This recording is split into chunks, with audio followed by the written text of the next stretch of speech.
Assalamualaikum warahmatullahi wabarakatuh. Waalaikumsalam warahmatullahi wabarakatuh. Berjumpa lagi di Harmoni Metafisika, membahas sesuatu yang ringan dengan cara yang santai, buka hati, buka pikiran. Saya bersama saudara-saudara lama ya, saudara tua ya. Kenalin dulu, kenalin satu-satu. Mana itunya, Mike. Assalamualaikum warahmatullahi wabarakatuh. Selamat malam pemirsa yang budiman. Perkenalkan, nama saya Hendro Suryanto. Untuk rekan saya selanjutnya silakan. Assalamualaikum warahmatullahi wabarakatuh. Selamat malam, nama saya Sahroni. Udah gitu dong. Assalamualaikum warahmatullahi wabarakatuh. Hendro, Saya Suryo Komarudin. Ya biasa. Hah? Ya udah. nggak apa-apa, santai. Assalamualaikum warahmatullahi wabarakatuh. Udah, Perkenalkan, nama saya Mas Manto. Mas Manto. Oke. Jadi nggak ada tema ya, nggak ada tema, nggak ada briefing, kita ngobrol-ngobrol santai ya. Bahasa Betawinya dilalahnya lagi pas ketemu semua kan. Ya reuni lah tadi ya. Reunian. Reuni. Jadi biasanya kan saya ngomong kalau mau nanya jangan susah-susah ya. Nah sekarang saya ngajuin cari pertanyaan yang susah-susah. Cari pertanyaan yang susah-susah. Atau ngobrol santai dulu, tapi pertanyaan susah-susah. Nah, tadi itu, apa? Gue tanya nih dari ujung ya, Anto ya. Selama, Antum kan rukiah orang juga ya? Rukiah ya. Yang tersulit, yang nggak nyerah ya, tapi hampir bikin, wah ini kayaknya berat nih, gitu loh. Itu ada nggak cerita itu? Ada Tat. Anda pernah ketemu? Ya kan? Ada sosok jin yang bisa menirukan bacaan kita. Malah justru lebih bagus jin yang bacaannya. Itu dia.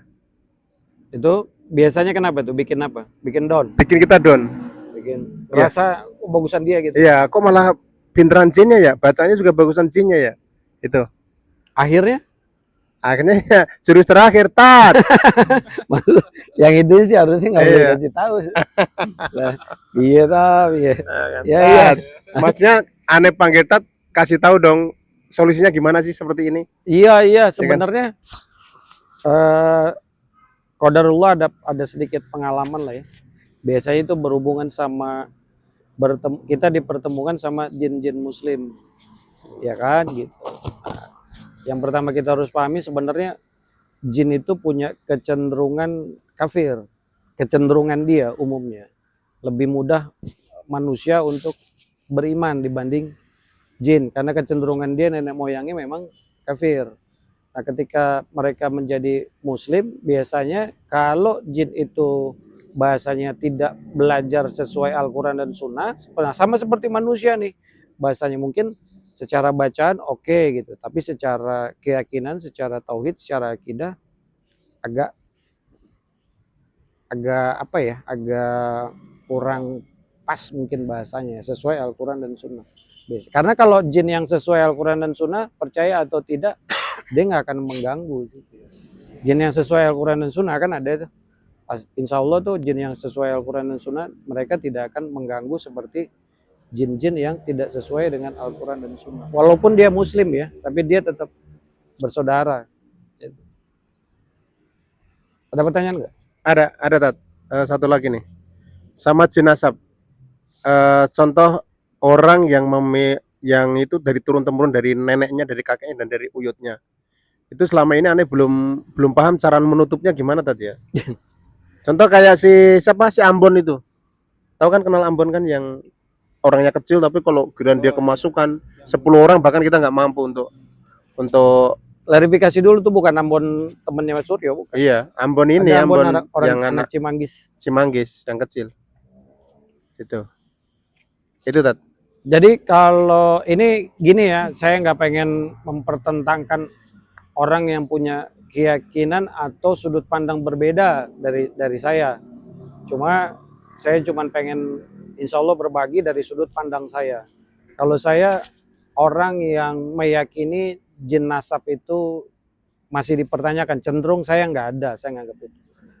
Kecuali jin nasab yang terhubung dengan pesugihan, pengasihan, apa namanya itu, selain itu apa namanya? Kanuragan. Kanuragan. Nah, selebihnya enggak. Karena kalau misalnya jin itu turun-temurun tanpa yang saya sebut tadi, berarti kayak seperti ada dosa yang diturunkan.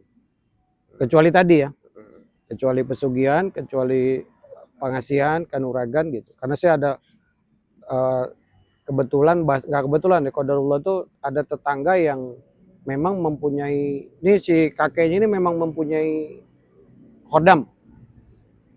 Tapi sampai sekarang bahasanya nggak ada itu yang nurut. Dan itu kejadian nyata yang saya lihat ya, bukan katanya. Saya nggak berani katanya soalnya. Gitu. Itu tadi jawabannya. Jadi kalau dia mengaku jin nasab yang seperti kita punya konsep, dari 100 pembicaraan dia 99% bohong.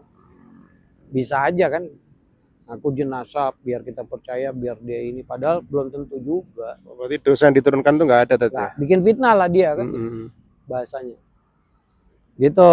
Tapi bisa ditutup tadi ya, maksudnya bisa kita kunci supaya nggak masuk lagi, gimana Tat? Nah, kalau nah, kembali lagi, kalau sudut pandang saya itu nutup, istilah nutup ya, istilah Kunci. apa, mager, Mager. istilah-istilah di sini ya. Hmm. Yang saya yakini itu sebenarnya tidak bisa, tidak ada. Orang lain bisa menutup. Yang bisa itu adalah Dirinya sendiri. Bahasa gampangnya saya sering bilang tuh, ketika mungkin untuk sementara bisa. Tapi pada akhirnya yang ngebuka pintu lagi ya dirinya sendiri kan. Berarti kebanyakan memang dia belum ikhlas ya itu aja untuk ngelepas Bisa jadi belum ya. ikhlas, bisa memang setelah dibersihkan, ditutup, dianya yang membuka pintu sendiri lagi. Dia yang ngotorin dirinya lagi, dia yang bahasanya yang ngundang lagi apa segala macam. Tapi kalau ada orang yang bisa nutup permanen, saya meyakini nggak ada. Nggak ada. Orangnya, balik ke orangnya lagi kan. Kalau orangnya bahasanya nggak perlu ditutup, tapi kalau orangnya mau belajar agama, belajar takwa, belajar tawakal, belajar ilmu tauhidnya bener, dia akan nutup sendiri kan. Akan tertutup sendiri oleh kepribadian dia yang agama tadi bahasanya. Itu Bang Manto. Iya. Bang Kita cek Suryo, pertanyaannya sih Tat. Bang Suryo. Bang Suryo lagi mikir ya, gue mau nanya apa kata dia. Kayaknya untuk saat ini belum ada nih, soalnya belum ada apa namanya ya kasus-kasus yang spesial atau gimana gitu. Jadi belum Suaranya kencengan dikit dong, suaranya. belum ada pertanyaan gitu, jadi karena emang belum ada satu hal yang apa namanya yang kesulitan atau gimana, karena masih Aman-aman aja lah ya. aman-aman Oke, aja. siap. Oke. Ya. Coba Master Roni. Ya, kalau kita ini ya, itu selama ngerukiah gitu, pernah nggak istilah kata kalau misalnya ngelawan jin-jin, istilah kata udah tingkatan yang luar biasa gitu kan, yang kadang-kadang suka yang membawa sukma begitu. Nah itu gimana itu? Harus dijelasin ya, susah sih, berat sih emang bahasanya. Bahasanya itu harus nggak cukup satu episode sih bahasanya. Karena biasanya kalau sukma itu sering terhubung sama jin-jin pesugihan, jin-jin yang memang ada perjanjian sesuatu. Nah, itu bisa itu nasab ya, turun temurun. Karena saya antum pernah denger lah ceritanya, saya sama Ading ke daerah Gempol, Taman Mini, itu turun temurun. Kalau disebut pesugihannya, disebut nggak apa-apa ya, pesugihan Sumo di Logo. Nah, itu pesugihan yang dia itu keturunan keempat yang pegang itu, dan itu Masya Allah kaya raya luar biasa, dengan syarat nyawa, bahasanya nyawa, atau yang kita sering nggak kita ngelihat tuh, dia berkeluarga, anaknya tuh satu kayak ada yang aneh, kayak dia hidup tapi seperti tidak ada ruh apa ya, ruh kesadaran, sukma ya. Seperti orang ODGJ kali ya. Nah, itu biasanya panjang tuh, bisa bisa jadi salah zikir, bisa jadi salah belajar, bisa jadi itu yang kata orang belajar klinik sendiri nggak ada guru, kan begitu ya. Ternyata yang dia amalin itu sebenarnya ngundang sebenarnya gitu. Cuman karena dia nggak ada guru, dia nggak pernah bertanya, akhirnya kejebak sendiri. Tapi kalau saya pernah dipertemukan sama yang susah, semuanya juga susah sih sebenarnya.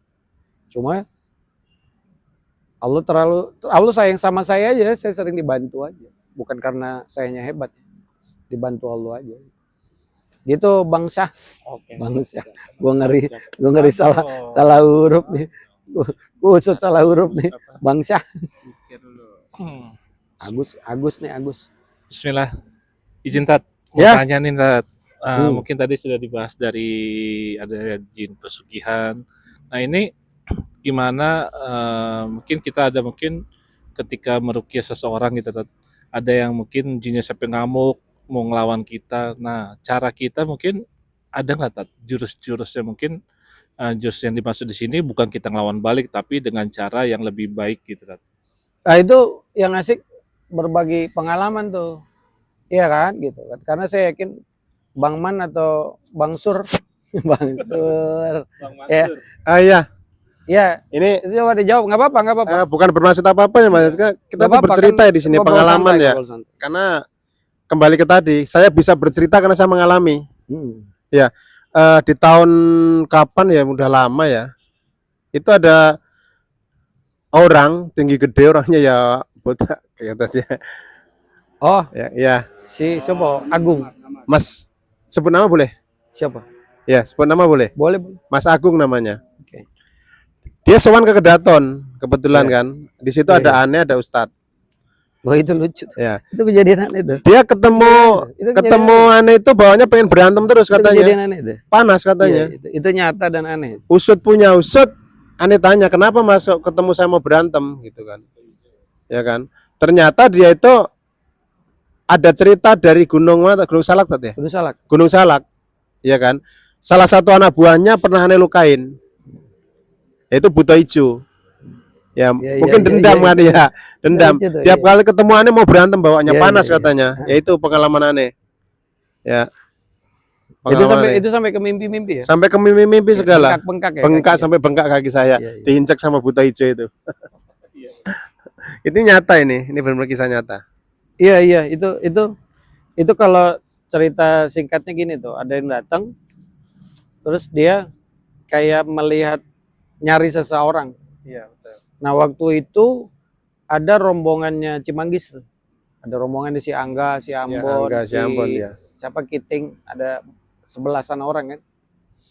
Nah, ini Mas Agung ini ngelihat kayak nganggep remeh anak-anak Cimanggis nih bahasanya. Karena anak Cimanggis cerita tuh, gue kayak diremehin gitu. Nah, hari keberapa dia datang lagi, dilalanya pas Manto ada.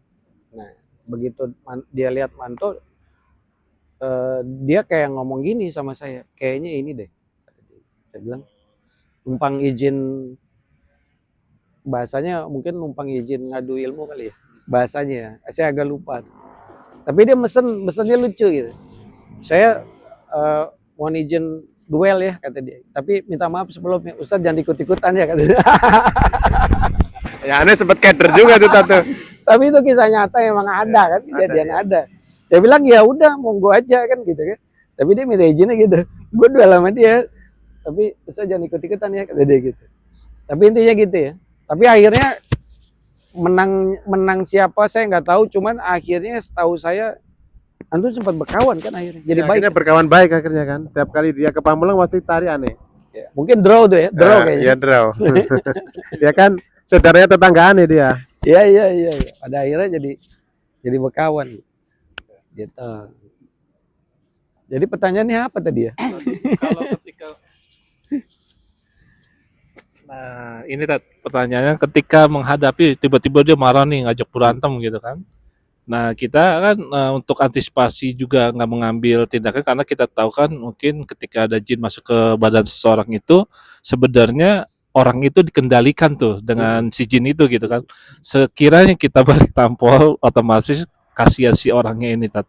Nah, untuk lebih halusnya kita harus gimana sih, Tat? Apakah kita harus dengan cara yang lebih lembut atau dengan cara keras dengan tetapi tidak melukai gitu, Tat. Nah, itu kan agak riskan ya, Kang. Ketika kita lukain balik, orangnya kasihan gitu kan. Nah, Itu. itu saya yakin saudara saya Suryo bisa jawab. Karena dia jadi ngobrol ya. Saya punya saudara saya sebutnya saudara kajian lah ya. Qadarullahnya itu memang seperti benar-benar Allah kasih itu berbeda gaya, berbeda cara. Walaupun yang didoain sama, walaupun tujuannya sama, kan gitu ya, ikhlasnya sama, tapi entah bagaimana qadarullahnya itu punya gaya yang berbeda. Benar-benar punya gaya yang beda. Nah, saya nggak pernah ngalamin orang ya, tapi saya lihat ini Suryo ini mungkin bergaya lembut, bergaya santai, bergaya soft. Jadi pertanyaan Endro itu sebenarnya yang bisa jawab Suryo. Kasih mic-nya. Mana? Gimana pertanyaannya? Iya, bertanya tadi itu ketika menghadapi tiba-tiba jin ini melawan nih, ya kan, jin ini melawan. Nah, kita nih bagaimana kalau kita hantam balik, kasihan karena yang punya badan ini kan yang pasti yang sakit gitu kan, jinnya mah gak kenapa-napa gitu. Ya kalau Tar dulu. Dia mau berubah gaya kayaknya. Iya nggak sih? tadi yang mau strongman, Dia mau jadi softman. mau mulai ngurangin kekerasannya kayaknya. Oh iya, ayo. Ya kalau saya sih gini ya, Deketan dikit. iya. Gimana ya, cuman hanya sekedar mendakwahkan aja. Ya kayak umpamanya, ya pertama ya emang kalau saya pribadi biasa gini, diajak dialog dulu, kemudian kita ajak dia untuk memeluk Islam, kemudian ya kita bacakan ayat bahwasanya hanya agama Islam lah yang diridhoi Allah itu. Jadi ya kita dengan ya itulah yang dibilang ayat-ayat Al-Quran itu asal kita bacakan dengan penuh keyakinan, insya Allah dia pun akan ya bisa luluh gitu.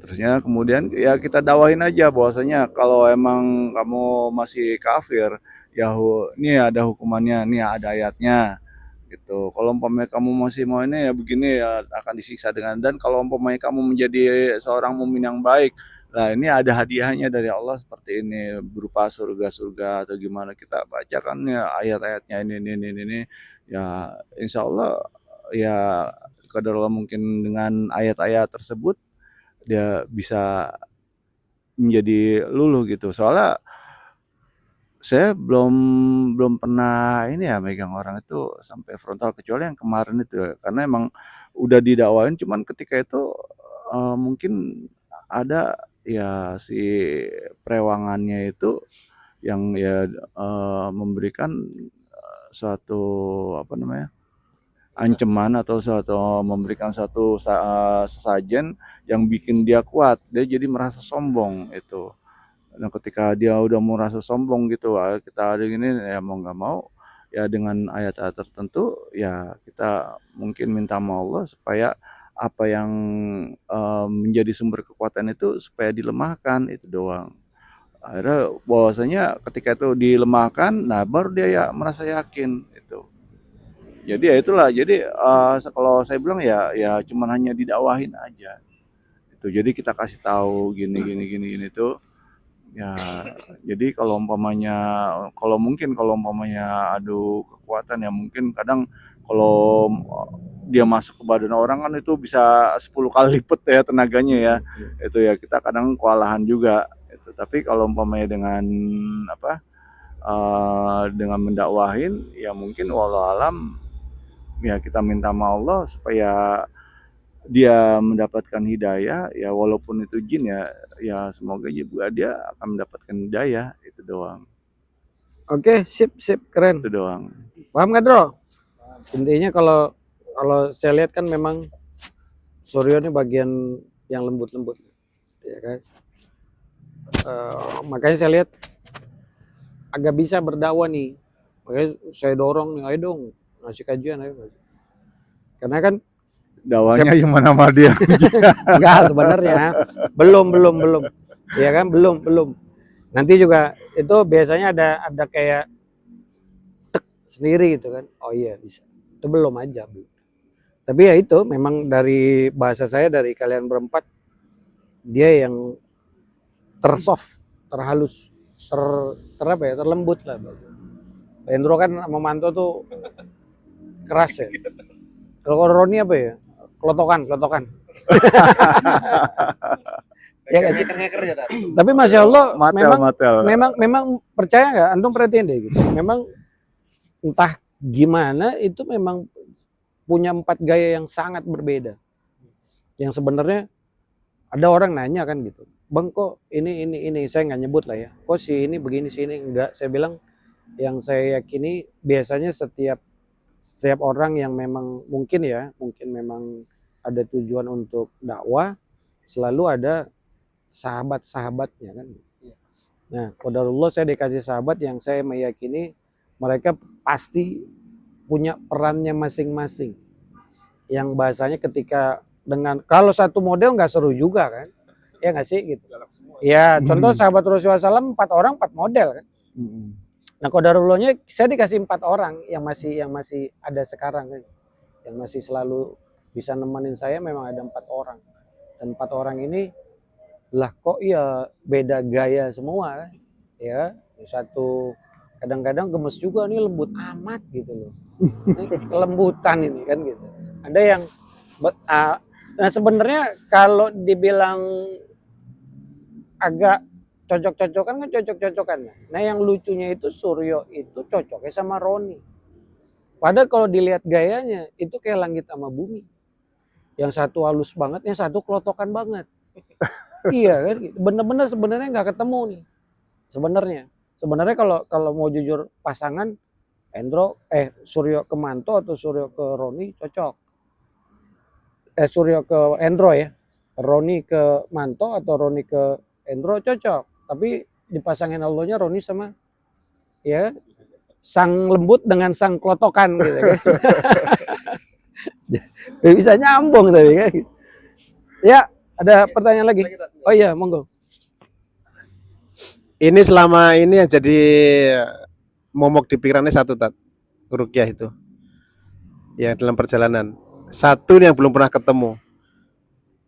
Kuatirnya ada jin sakti yang bisa contohnya merayap ke tembok waktu kita rukyah, dia bisa apa?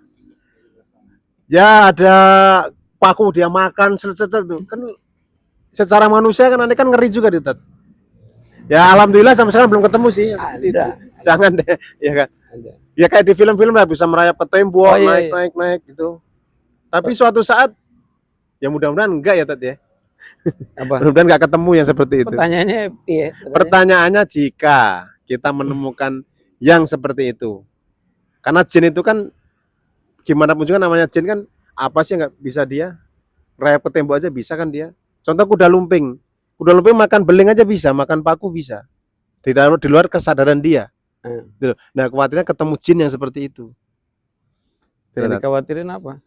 Yang khawatirnya ya takutnya tat itu tadi. Enggak sebenarnya. Ya penanganannya secara Sebenarnya jin itu kan sama kayak TNI ya. iya. Ada udara, ada darat, ada laut bahasanya. Nah, jujur yang paling jarang saya bertemu tuh jin-jin udara. Jin-jin udara itu yang banyak ditugasin sama dukun-dukun. Jin udara itu punya kemampuan luar biasa karena dia bisa sampai ke langit pertama, Pak. Untuk mencuri berita-berita. Jadi jarang jin udara tuh jarang main ke darat. Nah, yang paling sering ketemu tuh jin darat sama jin laut. Nah, kalau jin laut itu memang jarang bertemu. Jin itu yang paling kuat sebenarnya di laut karena kerajaan iblis kan di laut. Yang paling kuat, tapi jarang ketemu juga. Nah, jin darat pun berbeda versi kan. Ada jin kota, ada jin pinggiran, ada jin gunung, ada jin lembah. Itu pun mereka berlevel-level kan. Kalau jujur pernah ketemu nggak? Kita pernah, Pak. Waktu ke rumahnya seseorang ya, sebut saja si Mawar, waktu di daerah Depok itu. Yang bersihin rumah. Ya kan gitu, mediasi nggak kita sebut lah. Tapi itu beberapa bahkan saya suruh waktu itu Harry nggak mampu gambar, akhirnya saya kasih sedikit gambaran, itu merayap memang. Bukan yang normali itu bener-bener apa sih namanya, Spiderman. ganyang, apa sih namanya, apa yang terbalik gitu lah. Oh, Iya. sayang. Itu benar-benar dia ngerayap dan punya kemampuan luar biasa. Nah biasanya jin-jin kelas begitu agak susah untuk masuk ke badan, agak susah. Biasanya dia mainnya main luar itu. Nanti kalau saya cerita, ada orang yang kan kalau di Indonesia maaf ya, yang kita sebut orang hebat itu terkadang orang yang punya kemampuan luar biasa, yang di luar nalar. Dia bisa ngerayap sampai ke atas, dia jatuh, beng, nggak mati, dia bisa hidup lagi. Padahal itu kan sebenarnya tipu daya jin. Itu nanti episode berikutnya lah bahasanya. Orang-orang yang ketika terbang sebenarnya, lu lihat nggak sih? Atau lu bisa ngerasain nggak? Sebenarnya mereka terbang tuh kan digendong. Ya, begitu. Dia terbang kan gitu jatuh. Karena nggak ada dasarnya. Manusia nggak pernah diciptain bisa terbang, nggak ada sejarahnya. Bahkan maaf ya, udah pernah ketemu belum ada mukjizat seorang nabi yang bisa terbang? Kecuali melalui media ya. Iya. Kalau melalui media ada Nabi Sulaiman kan, dia bisa terbang, tapi dengan kendaraan angin. Tapi kalau ujuk-ujuk bisa terbang, pernah dengar nggak mukjizat? Jadi sesuatu yang orang sebut karomah, tapi kemampuannya seperti seperti melebihi para nabi, percaya itu hanya tipu daya aja. Menurut saya ya, itu nanti nyambungnya ke mana-mana sih. Udah jangan itu nanyanya. Terus juga digendong sama Cin ya tadi ya. Set. Gendong Kita nggak lah, bisa melihat. nggak kelihatan aja. Iya, iya. Artinya digendong aja loh. Itu bang. Ada lagi? Pertanyaannya, jin makan paku. Dari film. Di Indonesia punya bang. Lo nggak usah takut. Gatot kalau- kaca Ah, kalau ini mah. nggak usah takut. Di Indonesia punya Gatot Kaca. Nggak usah. Gatot Kaca dia dua sama Superman. Ya draw lah saya rasa. Menang Gatot Kaca sedikit lah. Kita sudah ketawa. Ya nanti mungkin episode lanjut kita di mana tempatnya Ipin? Serang. Serang. Nah, Iya. itu Kita kayaknya coba. memang agak ini juga itu ya. Tadi saya jadi sebenarnya kesimpulan dari Suryo itu different karena ruqyah itu atau ilmu-ilmu yang Rasulullah SAW ajarkan itu bukan untuk menyerang, tapi untuk bertahan. Kalau memang bisa masih dengan cara dakwah, cara lembut, lakukan itu. Tapi sesuai sejarah perjalanan ruqyah dari salafus soleh juga tidak melarang. Contoh kalau di kitab ruqyahnya Ibnu Taimiyah, dia pernah memukul orang dengan keras dengan tongkat. Ketika muridnya tanya, itu enggak kenapa-napa orangnya. Sesungguhnya yang aku pukul jin yang di dalam badannya, bukan si orangnya. Tapi itu jadi opsi terakhir, opsi yang ketika memang mungkin kasusnya kayak kemarin ya. Ketika memang bahasanya itu nggak ada opsi lagi. Ketika kena pasti ketemu kan gitu. Pasti ada orang yang mungkin memang qadarullahnya di jin belum dapat hidayah nih malam itu. Kita mau kasih tahu apa aja bahasanya kan dengan cara lembut, dengan cara apa, memang itu jin belum dapat hidayahnya. Nah mungkin cara terakhirnya ya mau nggak mau lah bahasanya. Cara terakhir dengan sedikit sentil nih. Ya, tapi tetap dia terluka tadi ya. Dia terluka. Dia terluka. Dianya tetap ya. terluka. Tapi orangnya enggak. Orangnya itu kalau kita terlalu nusuk atau apa itu memang akan Bekas, bebekas ya. Tapi ngerasain sakitnya enggak. Gitu. Itu ada kok, ada. Kalau nggak salah kitabnya salah satunya lagi sama antum. Iya ada. yang Ada. jin santet guna-guna itu kan salah satunya tulisan Ibnu Taimiyah. Itu kalau nggak salah ada di situ. Jadi dia punya kasus ketika nanganin orang ruqyah bahasanya. Itu dipukul dengan tongkatnya sangat keras di tengkuknya. Nah, salah satu muridnya itu nanya, "Ya, Syekh, ini apa enggak melukai orang ya?" Dia bilang, "Enggak, sesungguhnya aku memukul jin yang ada di badan orang ini." Nah, begitu orang ini sadar, dia memang tidak merasakan apa-apa. Kan sama kayak kalau kita sering nonton, contohnya apa ya? Mungkin kuda lumping kali ya. Iya. Ya kan? Saat dia melakukan aktivitas apa aja kan si orangnya nggak berasa. Itu nanti ada di episode berikutnya lah. Kalau mau kita coba-coba, manusia itu sebenarnya punya kemampuan yang luar biasa yang saya bilang kan. Boleh itu coba-coba main gelombang frekuensi tanpa ajian, tanpa apa itu bisa terlihat sakti mandraguna. Apa lu? Mau ya? ini kayaknya mukanya. Dia kayaknya ini nih lagi ngincer sesuatu. Iya memang nggak bisa diceritakan secara ini sih pengalaman kita tuh. Kayak seperti yang tadi si Roni. Cara masukinnya gimana sih? Cara ini gimana? Aneh sendiri juga bingung. Menceritakannya tuh bingung. Kok bisa ya?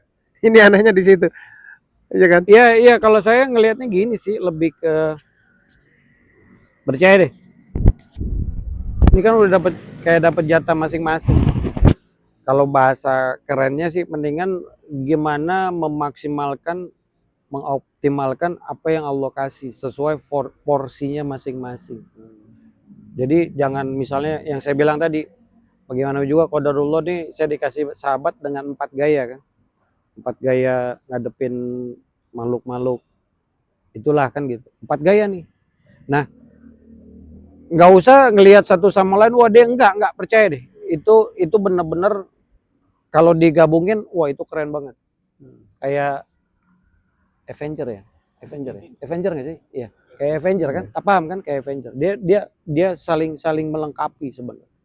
Mungkin kalau bercanda-bercandaan konyol-konyolan kita, ketika kalian ngumpul berempat, mungkin agak susah ditembus kali ya bahasanya. Karena apa yang dilihat gitu, bahasanya kan gitu, bisa saling melengkapi kan, saling menutup. Dari sisi ini ada si ini, dari sisi ini ada si ini, dari sisi ini. Karena bagaimanapun juga misal sekelotokannya Roni, Suryo butuh Roni, Pak. Itu nggak bisa dihilangin kan gitu. Nah, gimana caranya si Roni ini harusnya dia cukup bangga dengan apa yang Allah kasih dan memaksimalkan apa yang Allah kasih, mengoptimalkan. Oh, saya pikir gue pengen kayak Suryo, nggak usah, jatah dia memang begitu. Dan jatah dia itu tidak akan mengurangi peran dia sama sekali di kita. Enggak, dia tetap punya peran sendiri yang percaya. Bahkan saya pun nggak bisa mungkin kan. Mungkin Endro nggak nguasain itu, Suryo enggak. Dia memang jatah dia. Mendingan dimaksimalin, dioptimalin, jadi Roni ya Roni. Sama Manto ya Manto, Suryo ya Suryo. Bayangin, contoh ya, kasus kemarin. Gimana hebatnya kombinasi antara Suryo sama Roni. Endro sama Suryo. Klop kan bahasanya kan. Itu kan sudah memang bahasa kan, saya perhatiin tuh. Kemarin itu kan ada beberapa sosok ya. Benar nggak? Beberapa sosok itu qadarullah-nya dapat hidayah. Mau ikut. Diajak muslim mau. Diajak ngobrol santai mau. Diajak ngobrol soft mau. Tapi ada satu nih yang ngenyek. Dan itu normal kan. Sama ketika kita dakwah, ketika saya berdakwah sama 5 orang kan mungkin ada satu yang nggak nerima. Dan itu kan normal ya. Nah, kalau saya ngelihatnya bagaimana ceritanya luar biasa ketika jatah si yang ngeyel ini kasih Endro lah. Bener dong. Bagaimana ceritanya, justru saya ngelihatnya tuh apa jadinya ketika bahasa gampang saya nih, jangan GR nih, Roni itu nggak ada di tim ini, nggak bisa juga. Karena bagaimanapun juga Roni itu kayak yang bikin map, kayak Metaan. ya kayak yang Metaan. bahasanya yang masuk pertama tuh. Iya. Walaupun kita juga repot akhirnya, kan seringnya gitu. Nah, kenapa kita juga repot? Kalau saya berbaik sangka, Karena Roni belum bisa memaksimalkan kali ya, belum bisa memaksimalkan, belum bisa mengoptimalkan apa yang dititipin Allah. Mungkin Roni ini maaf ya, mungkin Roni masih pikiran, aku mau kayak Suryo ah, aku mau kayak Endro ah, kan gitu. Aku mau kayak Manto, enggak. Padahal sebenarnya dia punya potensi yang kalau diasah kemampuan dia udah hebat. Punya masing-masing.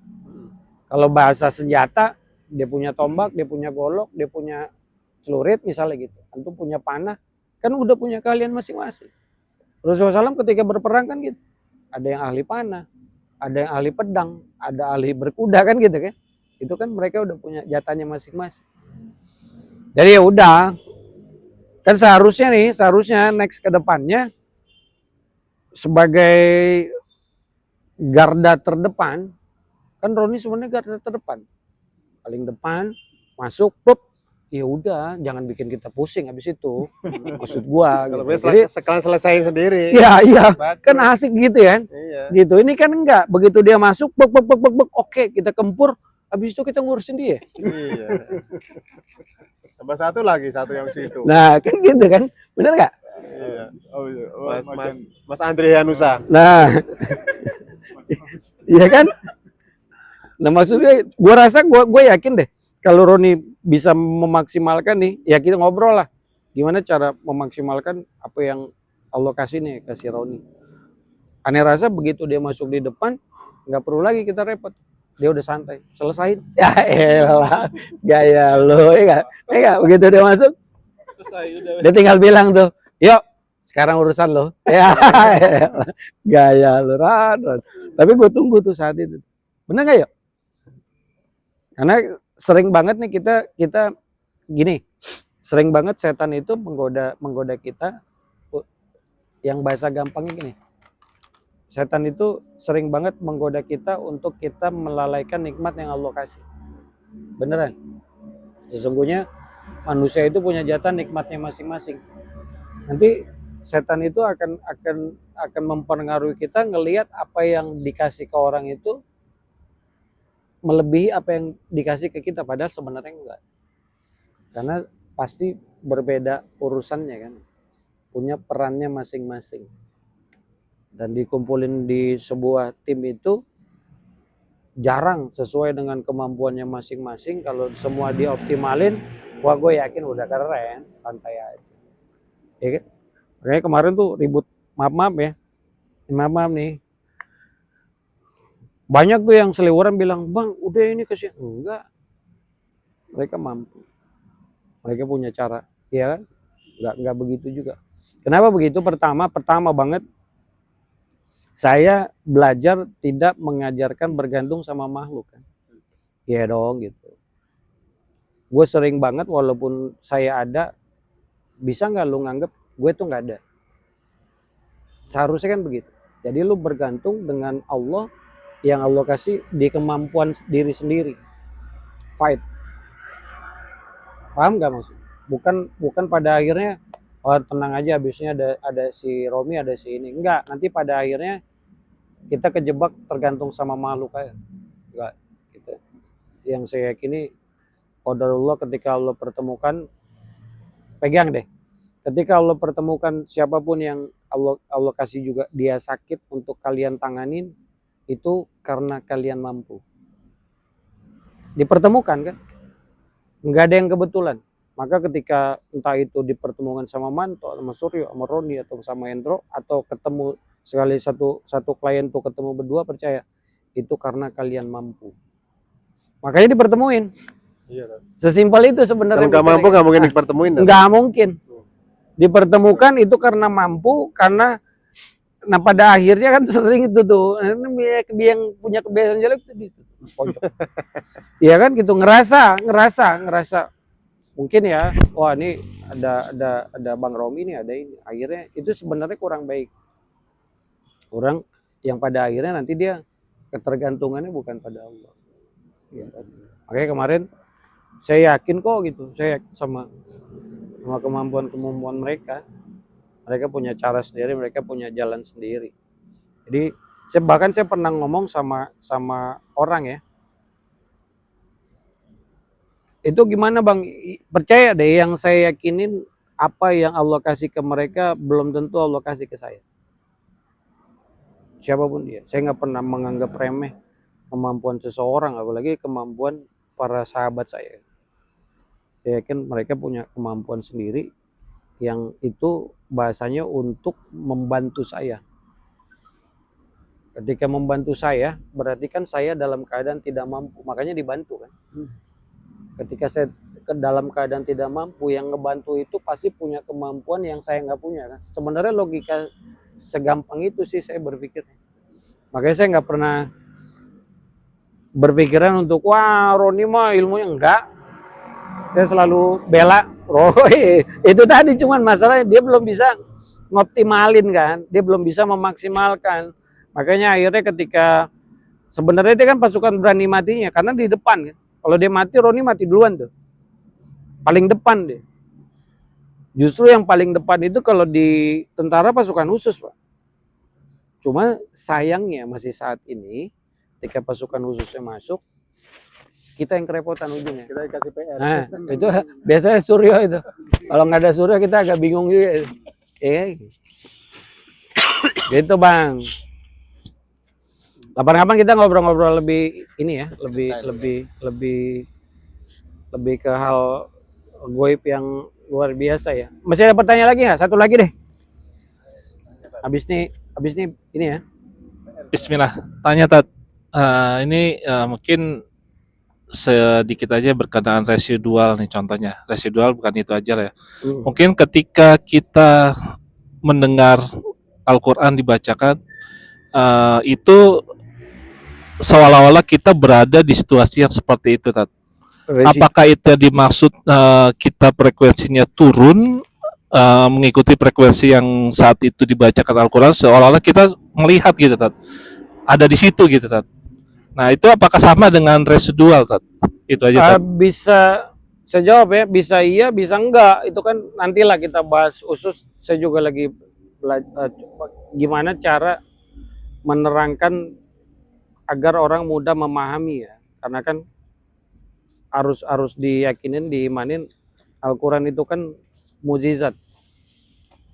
Husu itu salah satu fase di mana harus kita bisa raih, karena husu itu sebuah bahasanya mungkin kalau disebut level itu ada di level di mana dengan husu itu kita bisa berkoneksi langsung dengan Allah, bertemu dengan Allah kan saat husu. Nah, salah satu cara mendapatkan kehusuan itu kan dengan membaca Quran. Sebenarnya ketika kita membaca Quran itu memang kita nanti akan turun frekuensi, turun gelombang sampai masuk di mana hilangnya ruang dan waktu. Nah, di ruang dan waktu itu makanya saya bilang bisa iya bisa enggak. Di ruang dan waktu itu juga ada gelombang residu. Ada gelombang residu, ada gelombang makhluk-makhluk lain. Intinya begitu. Intinya begitu kita keluar ruang dan waktu, kita tidak ada di dimensi manusia. Tapi nanti itu next lah ya bahasanya, itu berat. Iya kan gitu nih yang udah belasan tahun aja belum juga dikasih kuncinya gitu. Tapi itu yang bahasanya mungkin ilmu yang agak rumit untuk dijelasin. Harus benar-benar pelan-pelan biar paham. Kalau nanti kita khusus mengkaji tentang itu, pesan saya nanya sampai paham. Karena itu sampai sekarang pun agak sulit saya menjelaskan supaya itu bisa dilogikakan. Kan ingat ya prinsip saya, sebenarnya seharusnya seluruh ayat kecuali yang mutasyabihat itu bisa dijelaskan dengan logika. Kalau belum bisa dijelaskan dengan logika bukan berarti ayat itu tidak bisa dijelaskan kan. Tapi mungkin yang menyampaikan belum bisa melogikakan. Nah, saya dalam hal itu masih agak rumit untuk menjelaskan supaya ini masuk di akal, masuk di logika. Kecuali dalil-dalil ihsan itu kan kita seolah-olah beribadah bertemu kan, melihat Allah. Atau kalau kita belum mampu itu, kita yakin Allah memperhatikan kita saat sholat sebenarnya. Terus dalil yang ketika wusu itu sesungguhnya kita bertemu Allah. Nah, itu rumit. Tapi dalilnya ada, menjelaskan secara logikanya yang agak belum nyampe lah ilmu saya, pelan-pelan. Begitu ceritanya. Sudah nggak ada pertanyaan lagi ya? Insya Allah nanti kita sambung-sambung lagi ya, nyantai-nyantai. Nanti kita sama-sama atur waktu ke Serang ya. Siap. Kita samakan waktunya ya. Bisa jadi. Ya tetaplah bergantung kepada Allah. Jangan lupa selalu berdoa, jangan lupa selalu beribadah. Hanya karena itu kita ditugaskan di dunia ini. Insya Allah bermanfaat. Wassalamualaikum warahmatullahi wabarakatuh. Waalaikumsalam warahmatullahi